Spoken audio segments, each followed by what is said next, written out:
ایک عام سا لڑکا جس کے پاس نہ وسائل تھے نہ پہچان، مگر ایک دن اس نے اپنی سوچ بدلنے کا فیصلہ کیا اور پھر اس کی پوری دنیا بدل گئی۔ راشد لاہور کے ایک مصروف علاقے میں ایک چھوٹے سے کرائے کے گھر میں اپنے والدین اور 2 بہن بھائیوں کے ساتھ رہتا تھا۔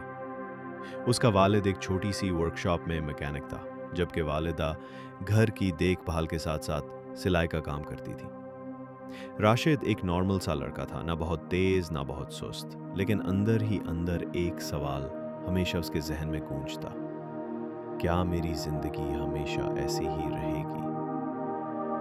راشد نے میٹرک کے بعد ایک سرکاری کالج میں داخلہ لیا، لیکن وہاں کا ماحول اور طلباء کی سنجیدگی اسے متاثر نہ کر سکی۔ اس کے دوست زیادہ وقت چائے کی ہوٹلوں، موبائل گیمز یا فیس بک پر صرف کرتے۔ راشد بھی اسی بہاؤ میں بہہ گیا۔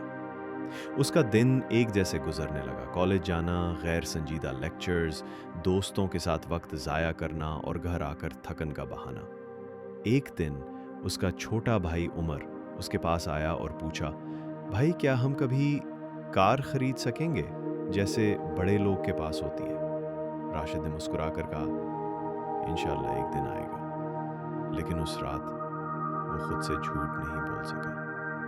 ایسا دن آئے گا بھی، میں کر بھی کیا رہا ہوں؟ یہی سوال اس کی زندگی بدلنے کا آغاز بن گیا۔ وہ یوٹیوب پر مختلف چیزیں دیکھتے دیکھتے ایک موٹیویشنل ویڈیو تک پہنچا: change your thinking, change your life.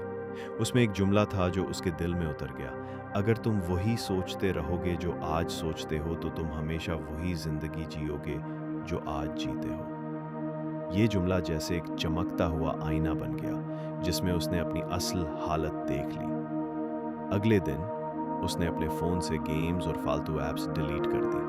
اس نے ایک نئی کاپی لی اور پہلے صفحے پر لکھا: نئی سوچ ایکول ٹو نئی زندگی۔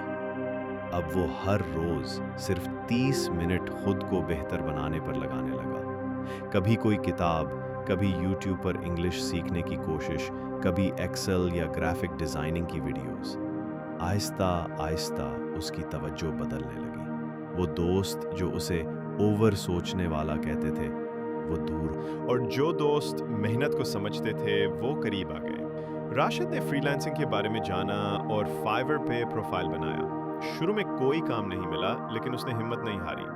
اس نے ایک پوسٹر بنایا اور سوشل میڈیا پہ اپلوڈ کیا: low cost poster design, help a student grow. یہ جملہ سچا تھا اور شاید اسی لیے ایک دن کسی نے اسے $5 کا آرڈر دے دیا۔ وہ دن راشد کے لیے عید سے کم نہ تھا۔ ایک آرڈر، پھر دوسرا، پھر ریویوز آنے لگے۔ وہ روز سیکھتا رہا، غلطیوں سے ڈرتا نہیں تھا۔ ہر نیا دن ایک موقع بن گیا۔ 6 ماہ کے اندر اس نے اپنے پہلے $500 کمائے۔ اس نے سب سے پہلے اپنے والد کی ورکشاپ کے لیے نئے اوزار خریدے۔ 1 سال میں وہ پارٹ ٹائم کام کرتے ہوئے اپنے تعلیمی اخراجات بھی خود اٹھانے لگا۔ اس نے یوٹیوب پر بھی موٹیویشنل ویڈیوز بنانا شروع کی، کیونکہ اسے اندازہ ہو گیا تھا کہ جیسے اس کی سوچ نے اس کی زندگی بدلی، ویسے ہی دوسروں کی بھی بدل سکتی ہے۔ کالج کے آخری سال میں راشد نے آرٹ آف سکسیس کے نام سے ایک سیمینار کروایا، جس میں اس نے اپنی کہانی سنائی۔ اس کا موضوع سادہ تھا: جب تک تم اپنی سوچ نہیں بدلو گے، تم اپنی دنیا بھی نہیں بدل سکتے۔ حال میں بیٹھے نوجوان اس کی باتیں سن کر حیران تھے کہ ایک عام سا لڑکا جس کا کوئی خاص تعلیمی یا مالی بیک گراؤنڈ نہیں تھا، اپنے دم پر زندگی بدل چکا ہے۔ آج راشد ایک کامیاب ڈیزائنر ہے اور اپنے گاؤں کے اسکولوں میں مفت ورکشاپس کرواتا ہے۔ اس کا یوٹیوب چینل ہزاروں لوگوں کو متاثر کر چکا ہے۔ لیکن وہ کبھی نہیں بولا کہ یہ سب کچھ ایک سوچ کی تبدیلی سے شروع ہوا تھا۔